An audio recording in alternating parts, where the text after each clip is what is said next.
Okay, right now we are recording. Thanks for this. So let's start our classes immediately. Welcome to PRC Potente Review Channel. No? Nandito na po tayo ngayon sa ating last part. No? So by the way, what is PRC channel? Let me give you some brief context. No? So it's been 3 years na nagtuturo tayo ng social work sa ngayon, pahinga muna ako ng semester sa kuan kasi busy sa review. So, itong PRC channel, saan ba siya nagsimula? Kasi dati,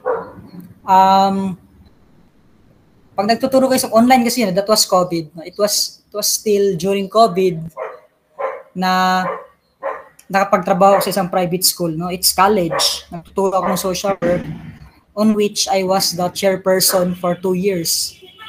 So, nagtuturo kami doon and then, of course, online and we have to record our classes. So, dati, Edmodo yun yung trip ng mga instructors, no? Ang dami naming apps na ganito. And somehow, yung Edmodo kasi, ang hirap mag-upload ng klase. And then, the next semester ay nai-erase yung mga videos namin. So, ang sayang. So, I decided to put it on YouTube. Yung mga klase, kasi yung ibang klase ko nga doon, mga minor may mga history. Kasi kung titignan niyo sa baba ng YouTube ko, bakit may mga history sir? Kasi that's where we started. And of course, may mga majors na yung mga bata, nagtuturo ako. It's just fully class PowerPoint type, PDF type. Yung mga klase ko na video. And then later on, as it goes by mga isang taon, ang daming nag-chat. Sir, why not sir, gawin mong review type yung kuan mo? Kasi dati kasi it's not Potente Review Channel. My blog was James Potente yung name ng YouTube. So, inadapt ko yung mga request ng mga students na sige, let's try. And then,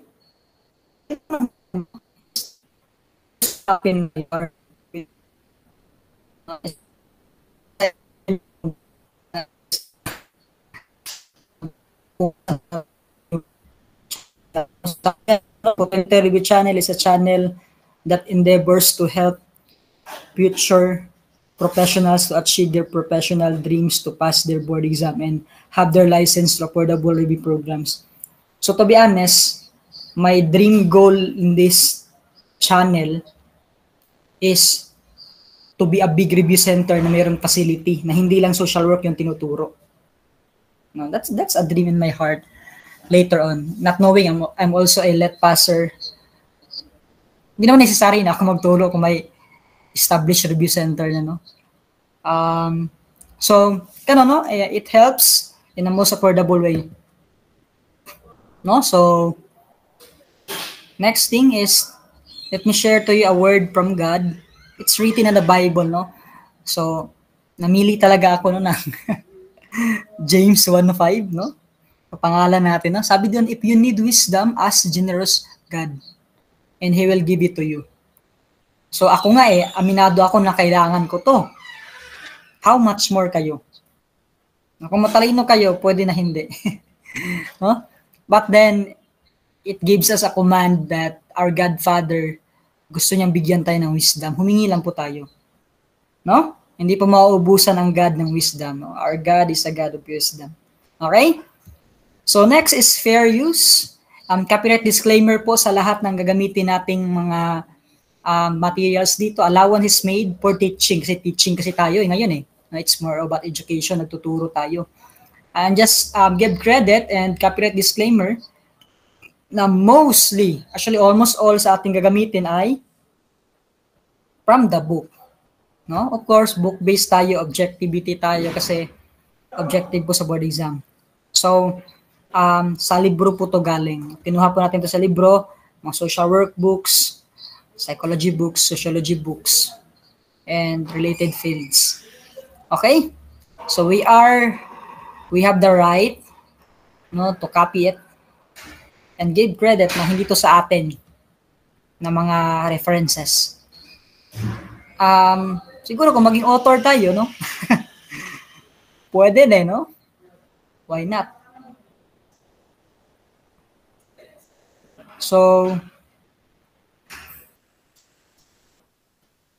dito na po tayo sa techniques, no, in answering board exam questions.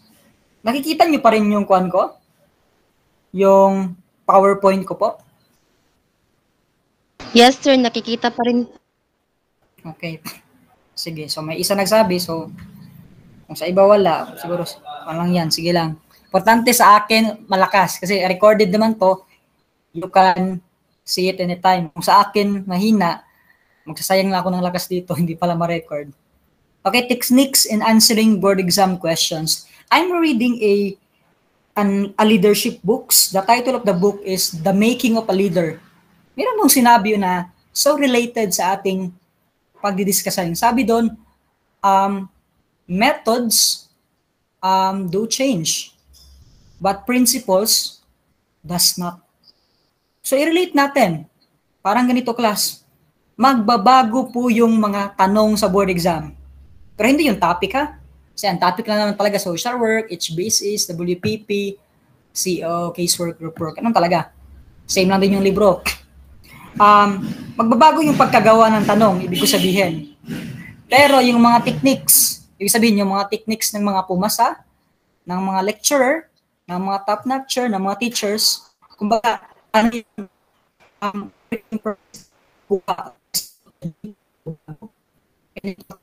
kasi po, it's too personal. No? Personal po yun sa kanila. And ito po ituturo ko, it comes from my heart. It's too personal for me. No, baka magkuantoy, makonfuse tayo. May ganyan pala. So, depends on you. What's your techniques? But I'm teaching this to you all for your good para makalearn kayo. We've done already in our lectures, in our subject lectures. We go right now. Kasi nakikita nyo, meron ditong isang icon that talks about parang search, parang microscope, parang gano'n ba? Ang tawag dyan. Magnifying glass with a bullet. Yung isa naman parang note-taking. So I hope so that you are note-taking. Anyway, this is recorded naman po. So, I hope na yung mga napag-aralan nyo, magiging bala nyo yan. Bala. Pero, the bullet is nothing without the gun. Paano siya babaril?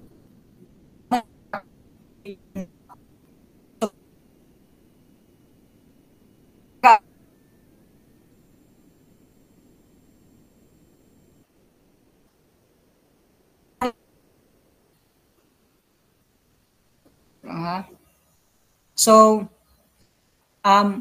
yung mga pinag-aralan nyo, para yung bala. Kayo yung baril. Pero sometimes, wala talaga sa bala yung problema sa baril. Sometimes yung baril, medyo nangalawang na, medyo nagluluma na, and dun tayo magkakatalo. So techniques, it's like cleaning your gun, and then pag nilagay mo na yung bala, paano siya kasahin, paano siya paputukin, paano siya isight sa tamang pwesto, dun mo mababaril. Parang yun po yung ituturo ko sa inyo. Kasi to be honest, may bala na kayo. And alam nyo ba paano yun ibala? Alam nyo ba paano yun gamitin? Paano yun ilagay sa baril? Somehow, that's the question. No? So dito na po tayo sa ating technique number 1. Yun po yung tuturo natin. So technique number 1, it's just so easy. No? Ano yung technique number 1 natin? Elimination. Common, di ba? So ito yung nasasabi natin sa sinasabi ng mga proctors natin. Na pag nagsagot ka, dapat doon ka lang sa banda na 3 na lang yung natira or 2 lang na yung natira para madali na nasagutan. Ibig sabihin, in-eliminate nyo yung feeling mo na maling sagot at saka nalalaman mo na ngayon yung tamang sagot. Pero the best way talaga for elimination class is dapat dalawa na lang yung matira. Kasi para 50-50, no? Para 50-50, yung chance mo na makuha mo yung sagot. But then, I would like it to be 100%. So dito na tayo magsimula sa 100% yung passing rate mo. Ano ba ibig ko sabihin sa elimination na to? I-present sa inyo, sabi ko dito, yung isang technique ng elimination. Define all the synonyms now, because that might confuse you if remain undefined. Alam niyo ba na sa board exam, sometimes na-eliminate mo na yung dalawa, so dalawa na lang yung natira. Sometimes mga sa board exam, 5 yung choices. Meron niyang all of the above or none of the above, pang 5. Okay? But suppose, dalawa na lang yung natira. No? So, yung mangyayari dito, i-type na lang class yung kuan kung hindi nyo ba maklaro ha. Kasi I'm not wearing my headset. Klaro ko na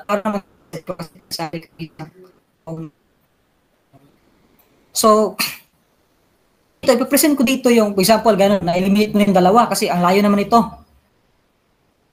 Ang layo naman ito.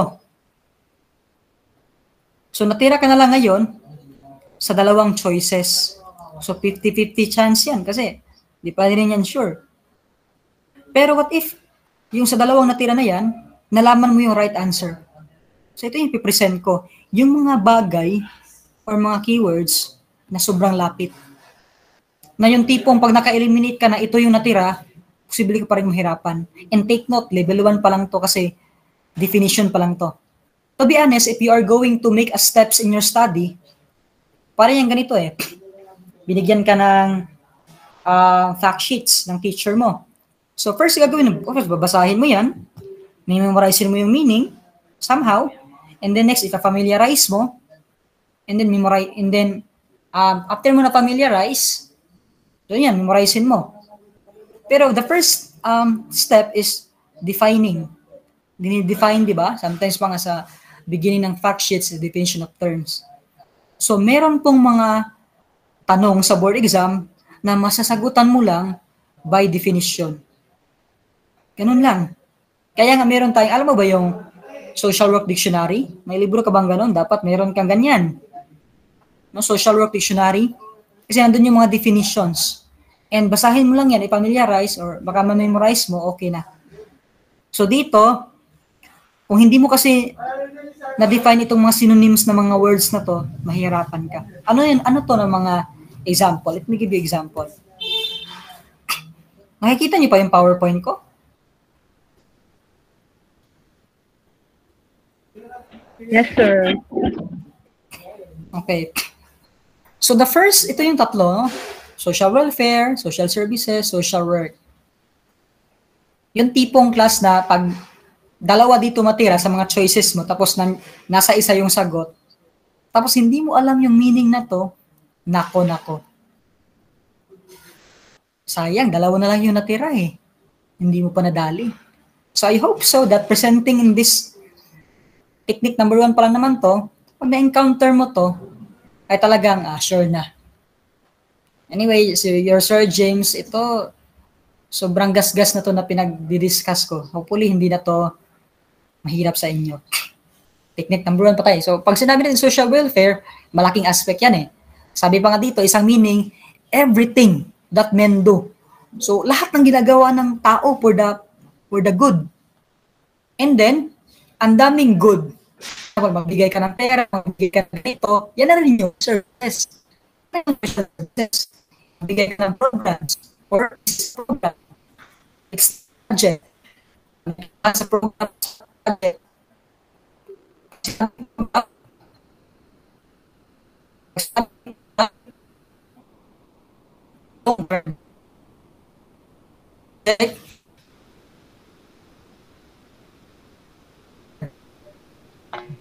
Sir, Chubby po.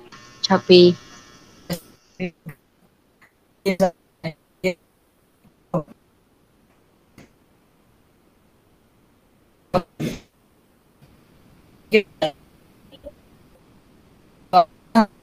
Hello?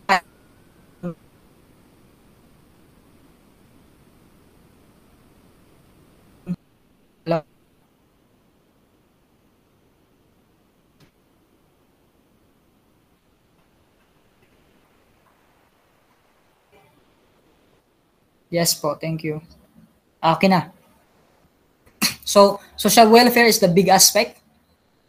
Lahat ng tulong na pwede natin maibigay sa tao na kabutihan, yan yung social welfare. And social services, paano mo kinonkretize yung tulong? Through purpose ba?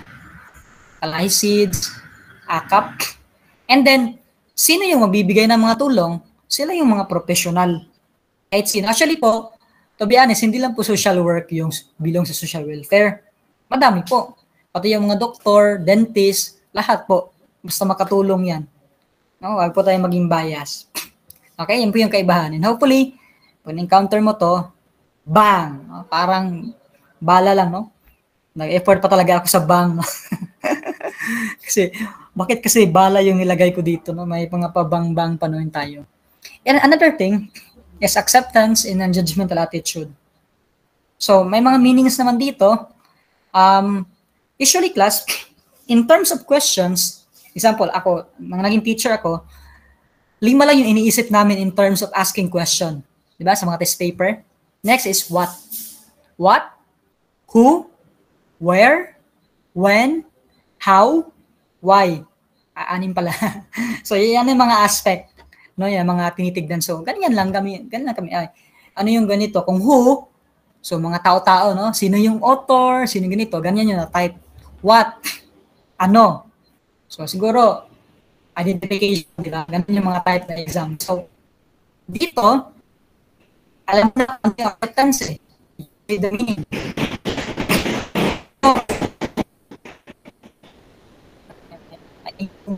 Motorcycle dito. Hello. So, alam mo na yung meaning. Dapat mo na, I hope so, alam nyo na. No? Principles pa naman to. Pero alam mo, ito kasi acceptance at saka ng judgment ay confusing. And yes, and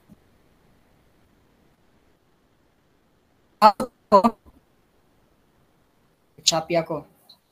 I heard it. Hello.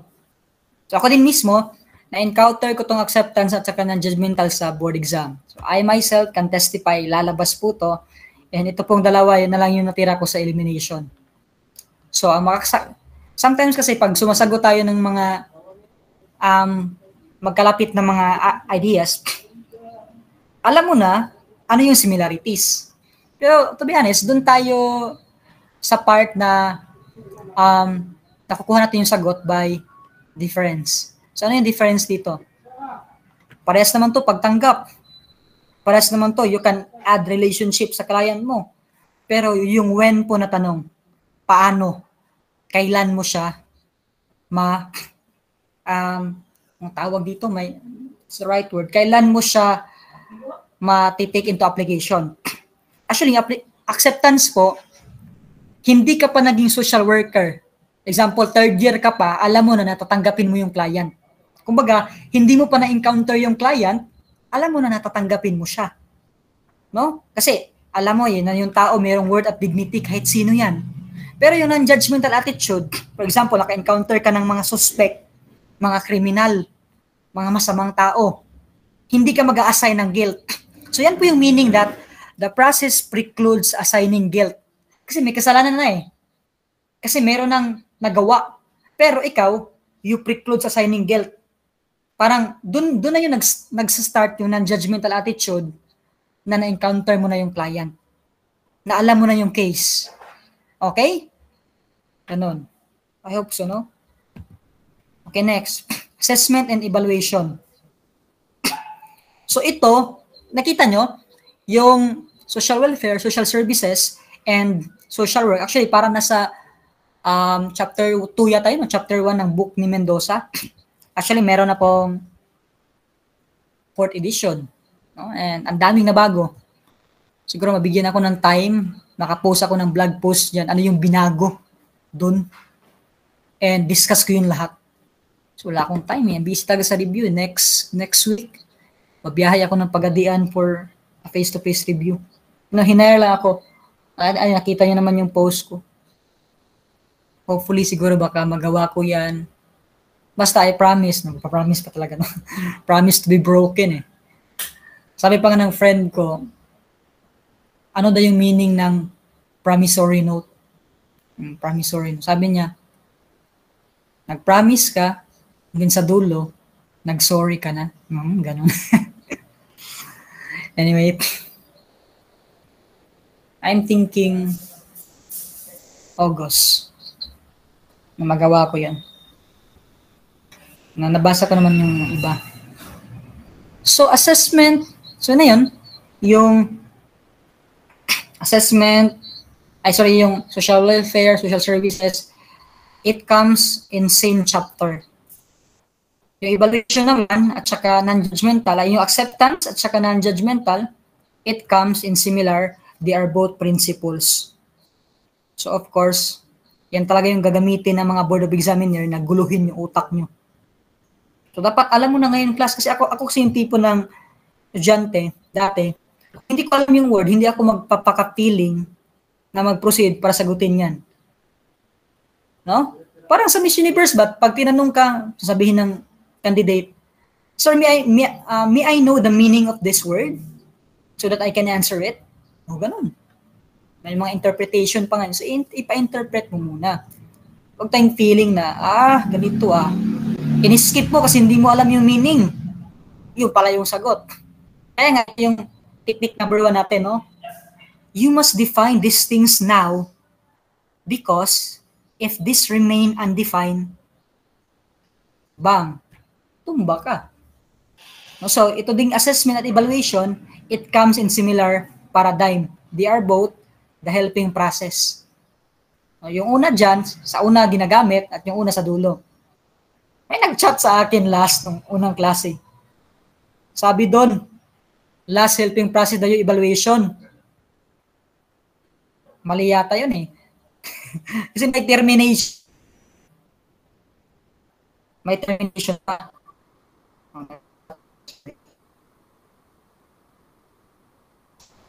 Hello.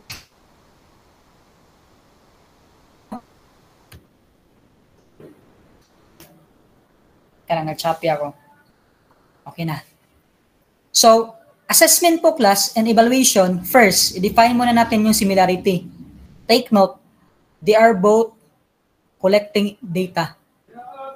Okay? They are both collecting data or collecting information. Similar, di ba? Pero yung assessment, of course, doon siya ginagamit sa una. No, ginagamit siya sa una para malaman yung info ng client at saka eligible ba yung client sa tulong. Tatanungin din sa board exam, ano yung gamit ng assessment? Usually, yung tanong, ano yung gamit ng intake? Kasi sa intake naman kasi, belongin sa assessment, di ba? Ang sagot po, ang gamit po ng assessment, malaman yung information kung sino yung client at kung yung client eligible ba sa tulong. Yun yung sagot. Okay? Evaluation, nagkukolekta yung data, pero I'm choppy na naman. So, hello. So, yung evaluation, it's still collecting data, but the purpose is the outcome. So, sa dulo, ano yung nangyari sa mga pinagagawa natin sa intervention. Okay, so ang tanong lang is, actually, masasagot mo rin is, when? Kailan? Yung purpose nito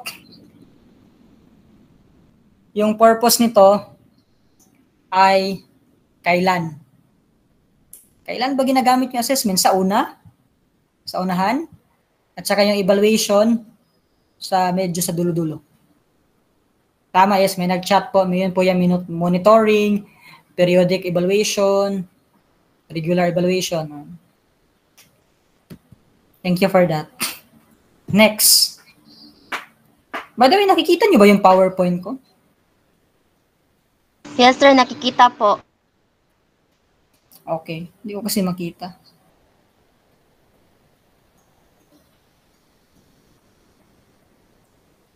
Anyway. So, ito yung, let's put it into a question. No? So, hindi naman masyadong mahirap tong tanong na to. Pero alam nyo ba na itong type ng mga question, ito yung nakakainis.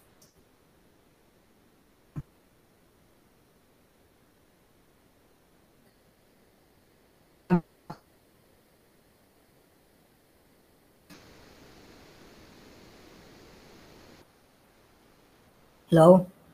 So, itong type na tanong na to, alam nyo ba ito yung pinaka-nakakainis sa board exam? Meron ng 4 na choice na pagpipilian, tapos yung 4 na choice na yan, pipiliin mo pa saan yung pwede, tsaka saan yung hindi. Mahirap to. Sabi dito, establishing rapport with the client requires that social work manifests some of the following values and attitude. Kumbaga, saan daw principle sa social work, Tagalogin ko ito din yung isa technique Pag hindi mo, actually later pa to, meron isang, ko lang kasi makakalimutan ko to na explanation. Ako kasi, kung hindi ko natatagalog yung tanong, hindi ko siya, ang equation kaagad din sa utak ko, hindi mo yan naintindihan. Yes. Pahirapan mo ng sarili mo. Ganyan dapat kataas yung standard mo, class, sa pagkaintindi. Kung hindi ko to matagalog or maput into Bisaya, kasi Bisaya kasi ko hindi ko naintindihan. Para din yan ganun Paano mo ma-translate paano mo malalaman na naintindihan mo yung language na yan? Simple. You can translate it. That's it. So pag nagbabasa ako, iniisip ko, ganyan. Okay? Ang dami ko na in-insert ng mga technique mo. So, ano daw ang principle sa social work? Ang kailangan ng mag-establish ka ng rapport. So, yung rapport is more about relationship or connection. So, merong choice, 4. Acceptance, self-determination, evaluation, non-judgmental. Tsaka, papipiliin ka ba sa mga choices na yan, ano yung tama at saka ano yung mali? At saka, papipiliin ka ba sa mga choices na yan, ano lang yung tama kasi may isang mali. Kasi, sa letter B kasi, lahat daw. So, para siyang all of the above. Ano yung sagot? Ang sagot naman dito ay so, nasagutan natin. Sabi dito, ito evaluation, no need na to na maka-establish ka ng report. Suppose ganito, pinatransfer sa'yo yung case. So, gawa natin ng case para talaga ma-justify natin. Suppose, tinransfer yung case sa'yo. Pero, tapos na yung intervention phase.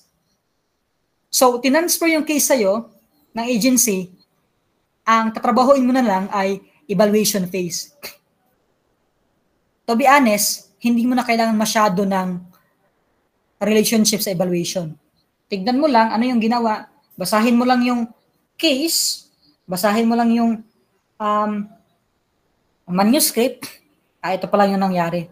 So, i-check ko na lang doon kung nangyari ba. Then, tapos, hindi na ako magpapakahirap pa na to build a connection. Pero, good naman siya. Ang sabi ko lang dito, hindi na siya necessary. Okay? So, ganyan po.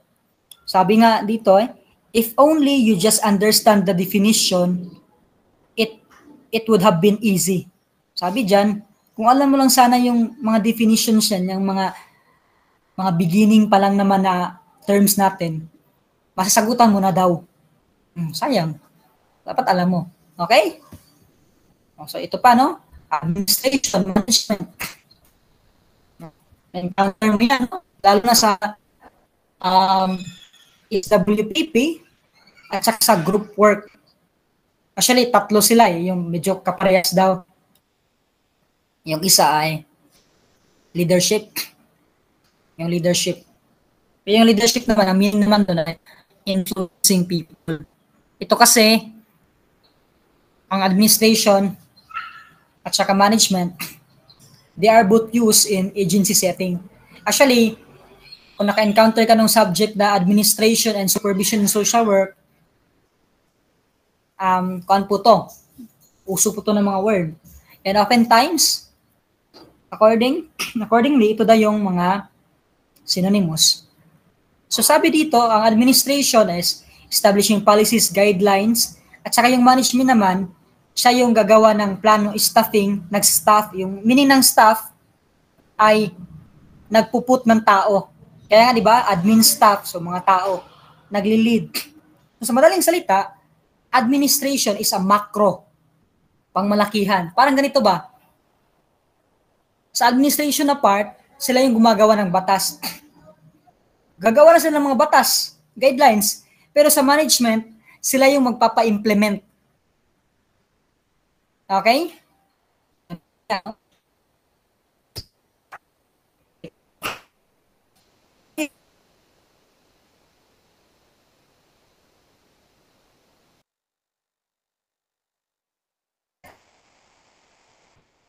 Hello.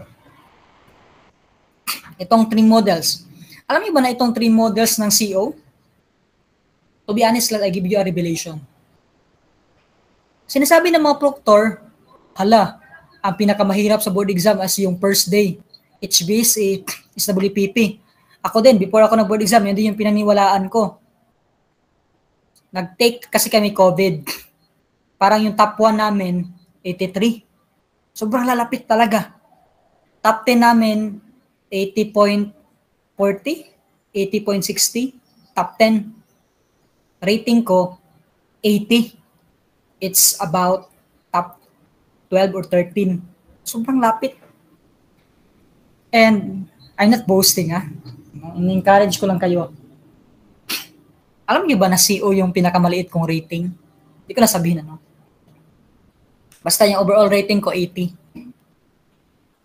So, sinasabihan ko lang kayo nito kasi you cannot take for granted. Sabihin mo, ay, last day na. Actually, ang pinaka-easy din, para sa akin, group work. Kasi para din yun na, para lang yung leadership eh. Doon, it's more about ganun. Mahirap din yung casework. Kasi may mga term na case manager, may mga ganyan, may mga nadya-hear din. I believe na-discuss ko na yan later. So yung CO yung, actually, last day kasi, kasabay kasi yung CO sa group work. And then last day pala siya, morning. So, mag-take for granted tayo. Sayang. Dito talaga ako nalaglag for the top notcher. Kasi nakumpiyansa ako sa CEO to, no? Kala ko, easy lang. And then meron siyang mga, ito lang yung masyadong tatlong pinag-usapan. Community development, social action, social planning. Dito lang tayo mag-focus class sa change strategy. Kasi related to sa technique number 1 natin. It's more about elimination or defining something. So ito yung community development. Sabi dito, ng definition dito, community development and change strategy, it develops consensus among groups. Ang social action naman, nagmobilize siya ng people to take action against powerful. Yung mga naghahari-harian, nagsisiga-sigaan. Yung social planning naman, it collects data, choose the best plan. So kumbaga, technically yung trabaho dito kasi kailangan pagkulitan data, kailangan pa masyadong plano. Bigyan ko kayo ng mga case. Kung meron kayong case na ma-encounter sa board exam, sa example sa CO na kayo ha, na para magkameron ng change. Okay?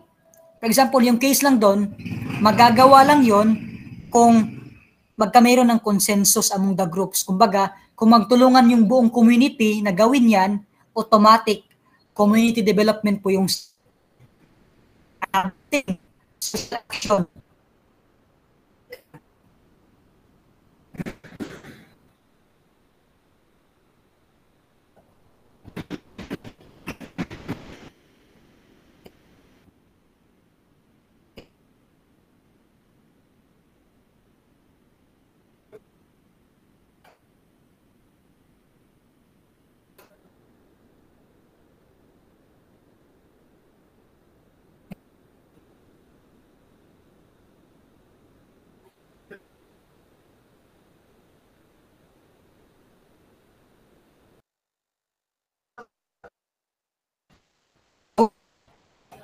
Hello. So, dito tayo. So, kung maka-encounter kayo ng case sa board exam about ito, dito sa community development, yung tipong consensus lang yung kailangan, sabi pa rin eh.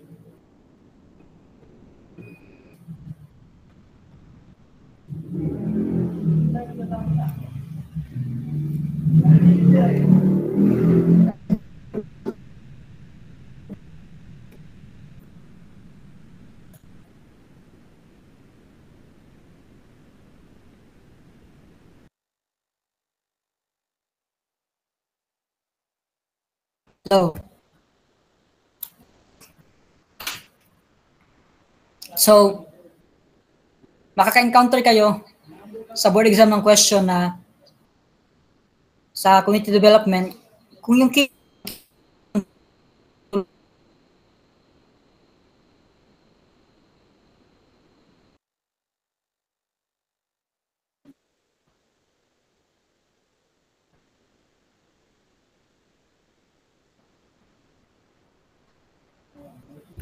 hello.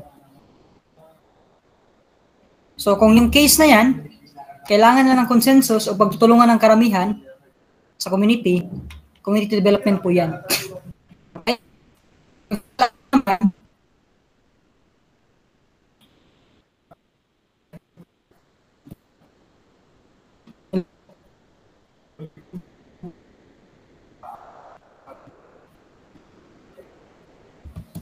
Yung social action naman, ito lang yung case na merong isang diktador sa syudad nyo or sa case, yung merong inagrabyadong tao ba.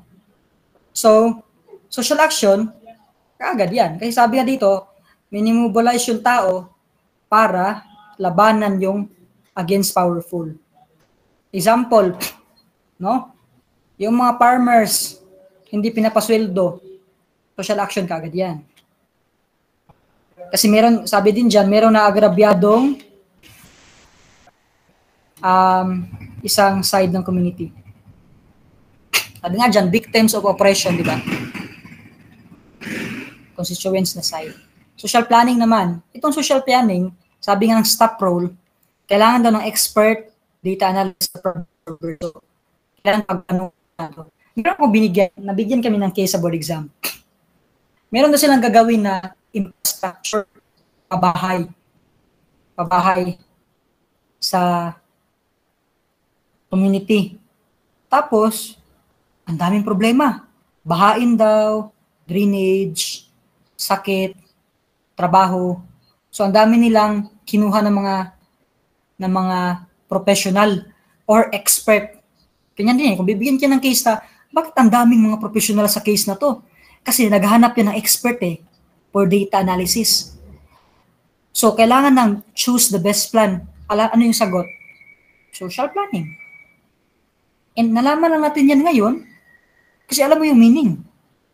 Di ba? Technique number 1 pa lang tayo, class. Are we learning? Wala akong dyan, Tia. Are we learning? Yes, sir. Next. Technique number 2 na tayo. Nakaraos din. Sabi dito, where should I get my answer? So, saan mo daw kukunin yung sagot mo? Usually sa atin, no? Pag binibigyan tayo ng tanong, sometimes, lumalayo tayo sa tanong. Gumagawa-gawa tayo ng mga own explanation. Masyadong pinahirapan rin sarili natin in out of context na. Yun nangyari, nagkamali tayo. So ito yung sabi dito, the answer is always in the question. Ito talaga, class. Makukuha mo talaga yung sagot mostly sa tanong ka lang tumingin. Ganun lang. Huwag mo na pahirapan sarili mo. Huwag ka na magpaka-feeling bright na feeling ko, pag nag-a-add ako ng explanation dito, mas masasagutan ko to. Yung type na question ng palalayan ay makukuha mo lang yung sagot sa question. Pinahirapan mo sarili mo. Sabi dito, meron ditong question, no? it's manifested in the professional relationship through expression. So, napabigyan ko kayo ng time to analyze. Ano yung sagot dyan? Receptive listening, intentional, ina-acknowledge mo yung viewpoint ng client mo, ano yan, no? So, acceptance yung sagot. Diba? Yung mga underline na yan, yun ang tayo. Kailangan mo pa ba ng ibang explanation? Hindi mo na kailangan, di ba? So, nasagutan mo na siya. Next. It refers to the facts. Information, high standard, objectivity. Ano yung sagot? Sagot dito ay siguro kung magkukan kayo ito, i-post nyo na lang, no? Kasi i-reveal ko na diretso yung sagot. Ha? Kaya hindi natin matagalan. So, knowledge. Diba? Nandyan lang yung, so, it's already a definition lang pala ng knowledge. So, alam mo na. Ito pa. Si Esther. 24 years old na si Esther. So, nagpasama siya sa kanyang ate para magpaturo ng family planning sa clinic. Kasi ito yung ate niya nga si Nita, ay hindi ko gusto yung family planning method mo. So, dyan na po. May clue ka na dyan. Hello. So, may clue ka na dyan. Hello. So, may clue ka na dyan, di ba? Kasi, dito kasi, dyan pa lang, Esther at Nita, parang kinukumpara silang dalawa kung ano yung gusto nila. Sagot pala dito po, individualization.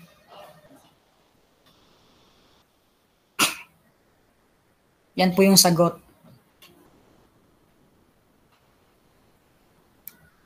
Hello. Ito po yung sagot natin.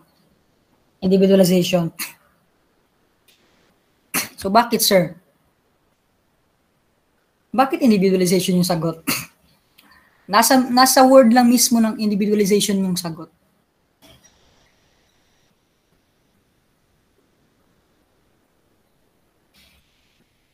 Hello. Klaro pa ba ako? Yes, sir. Opo. So,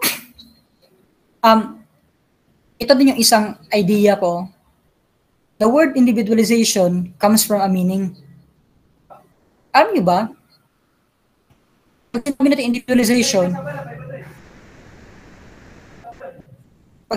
individualization, merong mga individual na pinag-usapan, mga tao. And sabi niyan, individualization talks about individuality. It talks about individual, their likes, dislikes, and preference.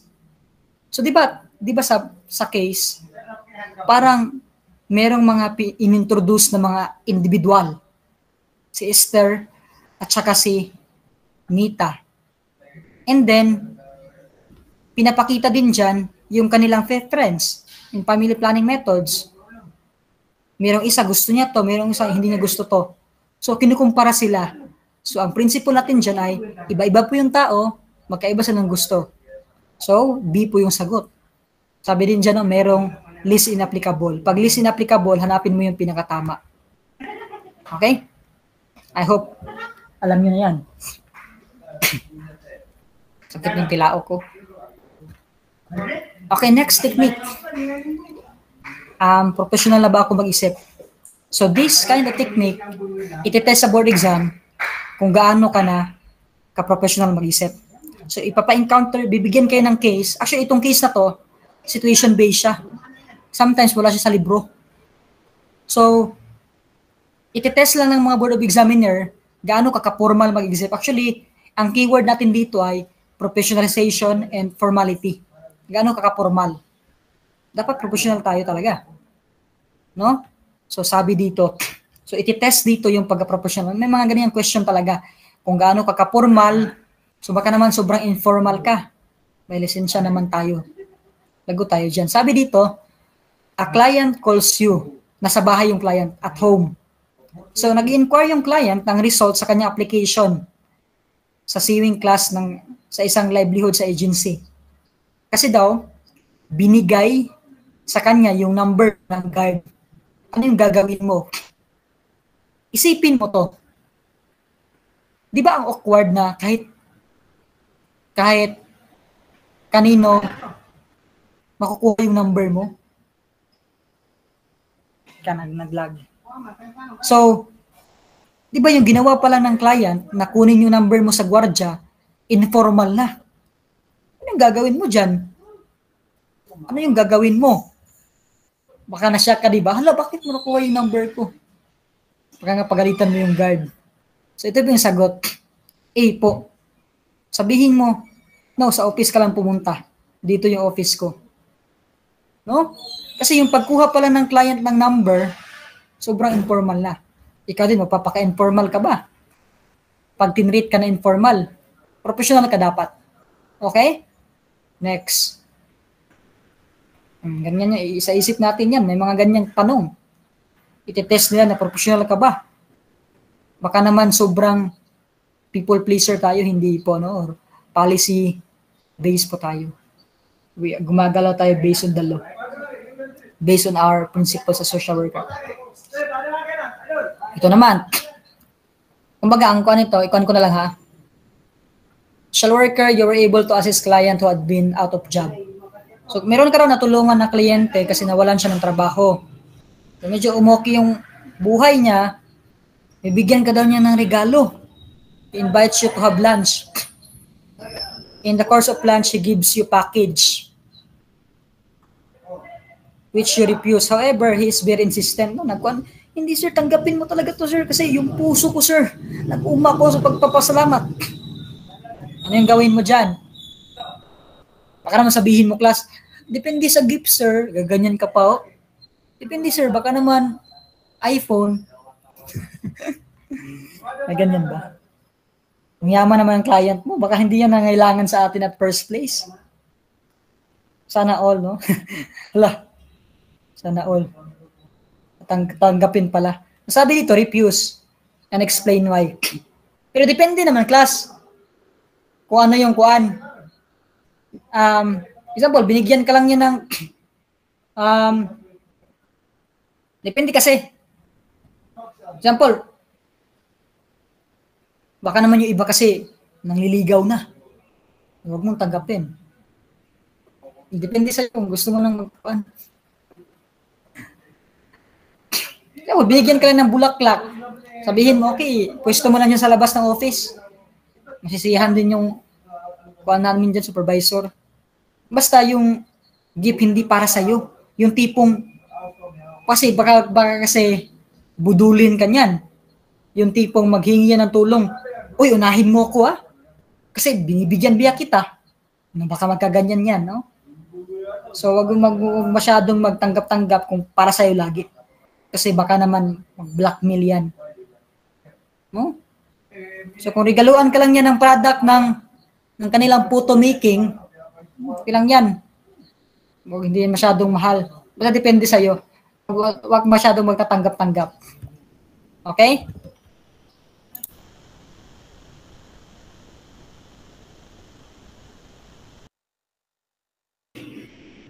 Hello. Next tayo. Technique number 4. Saan ba ako lulugar?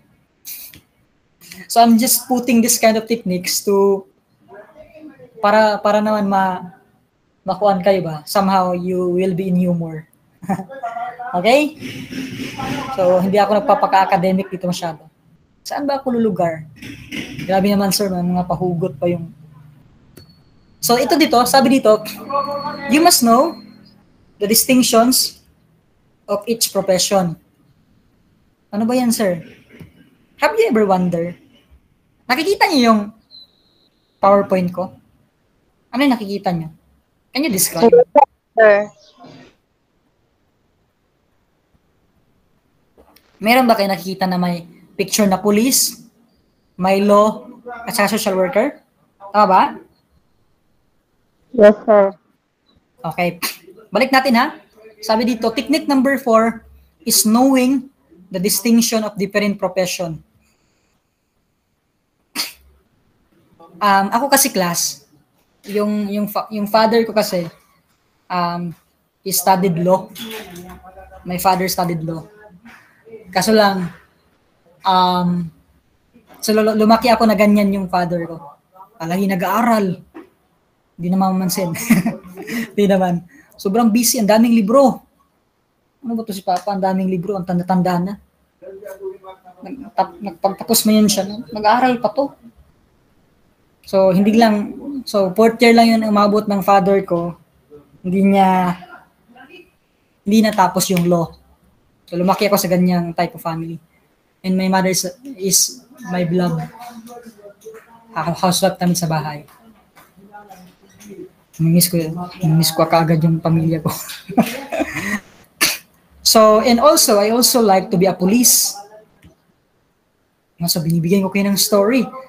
Baka naman sinasadya lang to ni Sir para makonect somehow. And then, you are right now in the verge to become a social worker. So, meron akong ganyang mindset. Pero let me warn you. Alam niyo ba na posibleng yung mindset na yan, maka-apekto yan sa board exam natin? Sa college namin, isa sa mga close ko na friend ay mga criminologists. So, nag-uusap kami, Sir, ano yung type ng questions nyo? Kumbaga, ano yung type na gagawa kayo ng tanong? Ano yung epicenter? Ano yung focus? And yung father ko din, alam ko na sa low side kung paano yung gagawa ng bar exam. No? Ano yung mga, tinatanong ko si father, ano yung mga lumalabas sa bar exam? Bar exam na yung mga law school.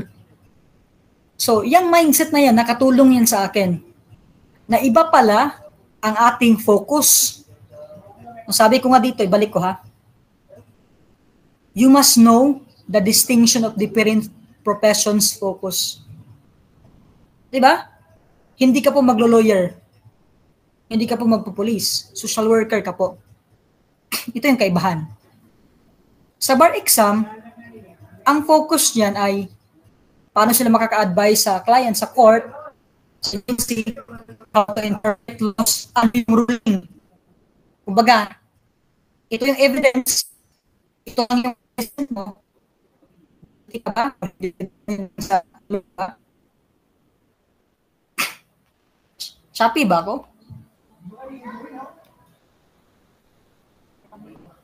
Low. Hindi naman, di ba? Dili, sir. So, sa bar exam, ganyan yun. How they interpret laws or ruling. Ito lang yung ebidensya. Ito yung kasalanan mo. Ito yung nagawa mo. Guilty. Di ba? Parang gano'n, di ba? So, may mga lawsuit, may mga contracts. Hindi ko na alam ano yan. So, yan yung focus ng bar exam. So, ikumpara natin sa social work. Sometimes, feeling natin, pag nag-aaral tayo, di ba, sa board exam kasi natin in class, may mga law yan. May mga policy yan. Alam niyo ba dati, feeling ko, pang bar exam tayo. So, inalam ko yan, ano yung revised penal code somehow. Wala pala yan sa board exam natin. Wala pala yan. Kasi hindi ka naman maglo-lawyer. Mag-social worker ka naman. So, technique number 4 na ba tayo? You must know saan lang yung limitation natin. Kasi nagpapapiling bright tayo, hindi na nakapokus. Para ka nang naglulo pala, hindi ka na nakapag-study kung ano yung focus natin. Criminology. From the word criminology, they are focused on finding sino yung gumawa ng crime, investigate crime, interviewing suspect. Yan yung sa criminology. Diba? So, sabi dito, their focus is on handling perpetrator. Kumbaga, kung merong minolestya, saan dyan yung i-handle natin? Diba yung mga pulis, ang i-handle nila, yung suspect. And ipapapunta sa atin yung namolestya. Sabihin nyo, diba? Diba? So, sa criminology, focus nila, ano yung ebidensya yung suspect na to. Mag-investigate sila. Hindi mo na yan trabaho. My goodness, class, hindi mo na yan trabaho. May mga nakikita kong tanong sa mga friend kong criminologists na mga kapwa ko instructors. Sabi ng tanong, paano malaman, or sabi doon, may tanong ako nabasa paano makuha yung ebidensya sa crime na murder? Parang ganun ba? Wala mo yan sa atin. Sa atin kasi, we are not focused on handling the suspect. We are handling the victim. Ano yung problema nila, ika-counsel sila, social justice, responding to the client in the crisis situation, identifying their needs, and of course, to assist them. Yan po yung licensure examination in social workers. Kuha nyo? Kasi to be honest, sa akin kasi class, later ko yan nalaman. May mindset pala akong ganito. Kasi lumaki ako sa father ko na law student. So, yung father ko talaga parang ang formal magsalita. Ang formal magsalita. Pag nagsalita ako, oy, from grammar. To be honest. Talaga sa ganun. So, gusto ko ding maging police. May mga kaibigan din ako. Are we learning? Na natutunan ba? And then ko napag-alaman, hala, naka-apekto pa lang to na mindset. Hindi ko pala na-set yung limitation ng knowing ano yung profession natin. May natutunan ba, class? Wala daw. Yes, sir. Ganun ha? Baka ikaw naman, baka naman, ikaw natin to sa, na isa kang, nag-shift ka from psych. Baka naman masyado mong kinakabkab yung counseling side. Pinalali mo yung understanding mo dyan, okay naman. Pero pagdating mo sa board exam, introductory part pala natin. In terms of counseling, okay lang kung mag-master ka in clinical base. Kung kapuntok mo dyan, limitation natin. Okay? To be honest, dapat mo yung malaman ngayon pa lang. Kasi magkakabanggaan yan To be honest. No? So alam mo, mayroong isang tanong na ganito. The focus of social work is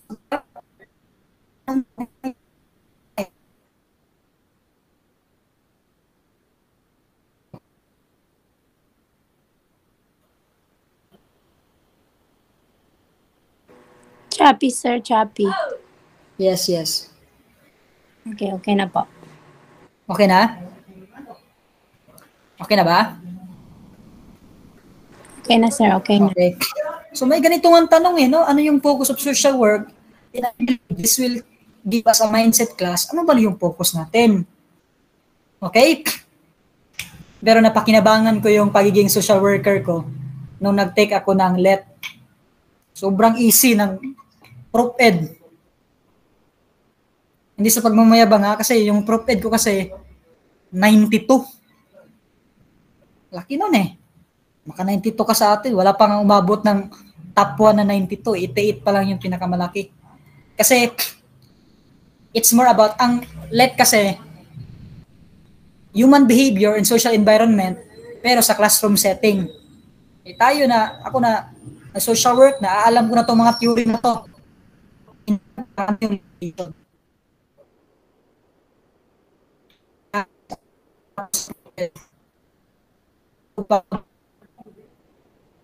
May 2 oras. Sana yung allowance ko ng 2 oras na yun nabigay sa Gen Ed. Anyway, bakit ko ba yan? So, ganun. Nalang ko yung limitation. Next. So, ito kasi yun may pinost ako na vlog. Di ba? Sabi doon, selected social legislations that is important in social work. So, di ba? Class, balikan nyo yung video ko sa YouTube. Hanapin niyo tong video na to. Ha? Kasi, diniscuss ko dito, ano na ba yung focus natin? No? Balikan nyo to na vlog. Importante to. Diniscuss ko doon yung sa BAUSI, mga Republic Act na yon. Saan na ba tayo lulugar? Diba? So, tama yung ating tiktik number 4, diba? Saan ba ako lulugar? Parang sa ang puso ko, parang gano'n. No, so, nahirapan ka na ba saan ka lulugar? No? Walayan mo na yan. So, jowain nyo yung mga kuha natin, yung mga jowa-jowa nyo na nakaka-distract sa'yo, ang jowain nyo yung mga videos natin. Meron yung isang teacher, si Sir Melvin, sa LET kasi. Nanonood kasi ako ka Sir Melvin. Sabi ni Sir Melvin, jujuwain daw siya. Tapos hiwalayan din pag pumasa na. Grabe. Naukod akong sabihin na juwain niyo si Sir James. Naukod ako dyan. No? Juwain niyo lang yung videos ko. Tsaka, pag pumasa na, pasalamat naman kayo. Sila gana. So, nagbayad naman kami sa review mo, sir. Huwag na lang. Nagbayad nga rin ako sa Sir Melvin eh. Nag-final coaching ako sa kanya. But still, I give thanks. Thankfulness kasi it's a heart of a blessed.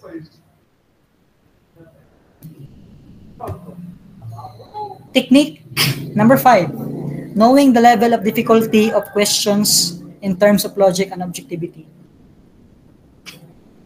Nung nag-board exam kami, it was COVID time. So, kailangan nandun kami sa area saan kami magte-take 15 days more than. Kasi magka-quarantine pa kami doon sa area. So, 4 kami doon. So, hindi kami 4.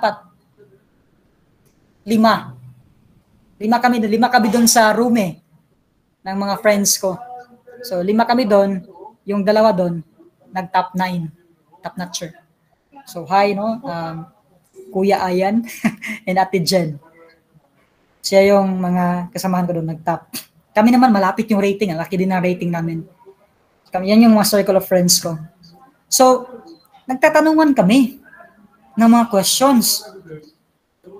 And then, ang catch doon, i-explain mo ano yung mindset mo, paano mo nakuha yung sagot.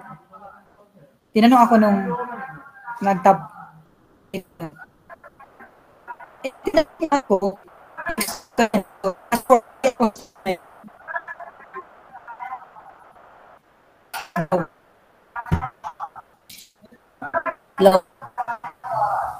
so fast forward, mali ako sa tanong na yun.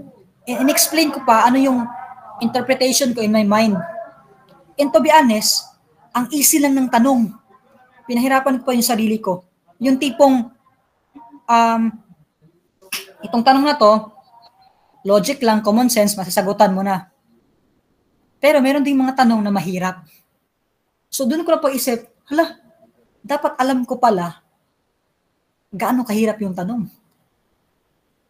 Kasi sometimes ito yung sometimes, ano ba class? And I believe you will have that problem, to be honest. Yung tipong, easy lang yung tanong, pero ikaw, meron kang mindset na, ano kayang mindset yung gagawin ko dito? Logic lang ba? Masasagutan ko lang ba to logic or kailangan ng mas malaliman? Parang ganun ba? Mahirap yan eh. And it talks about meditation, mastery of the subject. May ganyan po na mga level, technique. So, paano mo malalaman? I teach you. So, dapat alam mo. And isa pa sa sasabihin ko, class, preparation matters kasi dito. Kaya paano mo malalaman na ganito lang yung level, easy lang or difficult, hindi ka naman nag-prepare. So, the first thing of this technique is that mag-study ka talaga. But I will give you proper application in questions. Ito. She is below 18 or above, but not capable of defending himself. Ano yung sagot? Nakakatawa lang, class, ha? I-share ko lang to sa inyo. And I believe you will learn for this. Alam mo ba, si Sir James nyo, may nasagot na. Si Sir James nyo, ang daming nagchat-chat sa akin ng mga student. Sir pa, sagot naman sir, with explanation sir, mga ganyan ba? Baka nga iba dito sa inyo, may nagchat-chat sa akin. Ang dami na class, nakakapagod. Sometimes pa nga medyo naanoy na ako eh. Ano ba to? Ang dami. At isa to sa mga na-chat sa akin. Isa to eh, natanong.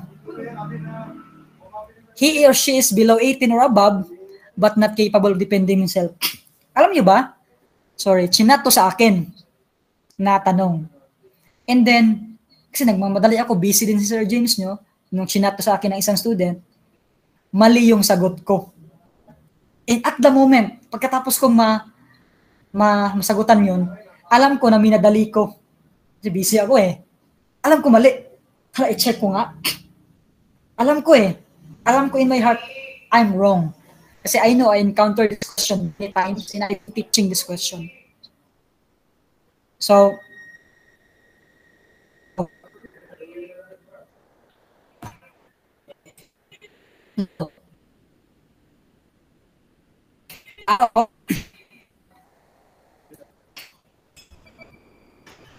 hello. Clear ba ako? Clear? Medyo choppy, sir. Medyo choppy. Yun nga, sige lang. Hinto muna ako. Hello. So, Okay yun na po. Okay na. Tinanong ako nito ng isang estudyante, nagkamali ako, and then right at the spot, nang masend ko yung explanation ko, alam ko mali ako. And then I give some time to meditate. And then i-explain ko sa inyo, ito palang tanong to, it talks about Bausi. It's a section in Bausi, I think. It talks about the definition of what is a child. So, of course, child po yung sagot dito. Nasa Bausi ito ng mga itong nilagay ko na child refers to the ganito. Okay? And explain ko, class, kasi ang technique kasi natin, it talks about knowing the level of difficulty, logic, versus objectivity. So, dapat pala, yung pagkasagot ko doon ay objective. Pero, sinagot ko siya na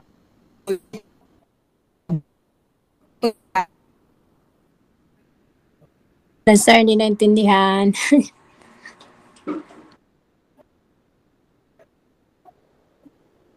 Choppy po, choppy. sige lang. Okay na. Okay na, di ba? So, ito yung nangyari. Di ba, nasagot ko siya ng mali. And then, nirepeat ko. Hala, nagkamali ako doon. And then, I will share this to you. Ngayon, sabi kasi ng technique na to, you must know the level of difficulty if it's logical, or logic lang ginamit mo, or common sense, or objectivity. Nirewind ko yung mga reference ko. Hala, Bausi pala to. And so easy pala to. Ako nasagot ito, child. And explain ko sa inyo, ano ba yung ginamit ko na mindset nung nagkamali ako. Sabi ko kasi dito, example, he is she below 18. So, below 18 siya. So, minor de edad. Yung kagad kong sa minor de edad. Sabi din dito, pero hindi rin niya kaya alagaan yung sarili niya. So, siguro may kapansanan siya. Ang sagot ko doon, alam niyo ano sagot ko? D. D yung sagot ko. Di ba may sumagot din dito, may nag-chat na D eh. So yun yung mindset ko, ganyan. Pero ito palang tanong na to, hindi pala siya kailangan ng common sense. Hindi mo siya masasagot ng common sense. Dapat pala objective. Hello? Okay po, sir. Okay, sir. No? So, di ba, kinumpare ko. Hindi pala kailangan. Sometimes ganyan din, di ba? Pag hindi tayo nakabasa nito, hindi naka-encounter tayo ng ganitong question, kung ano lang, no? Pintot-pintot ba? Parang, saan kaya dito ang sagot? Ito na. Parang ganyan. Nagkakamali tayo. So, ganyan yung class, no? So, there is a level kung ano yung dapat sagot natin. No? Logic lang ba yung gamitin mo? Kasi kung logic ka lang lagi, magagamit mo naman yung logic. Kung doon ka na sa mga methods na part, yung may mga case, kasi kailangan din ng logic doon. But take note, kailangan din nakapagbasa ka. Okay? So, ganun din yan. So, hindi po kalaban ang logic. Hindi sinasabi ni Sir James na, hindi man daw kailangan yung common sense, sabi ni Sir James, dapat talaga nakapagbasa ka. Hindi ko man sinasabi na ganun. Ang sa akin lang, you must have the capability to combine.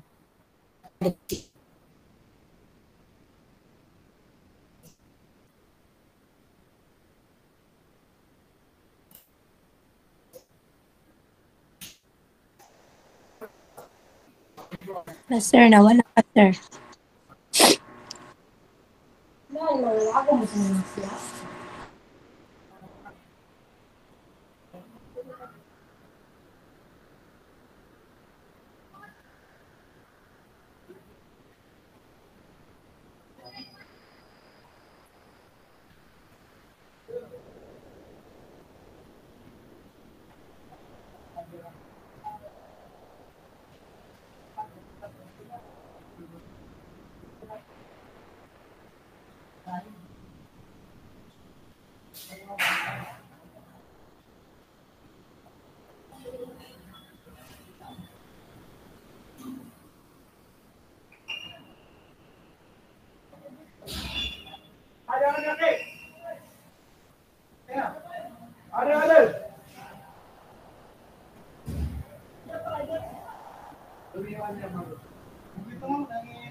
Hello.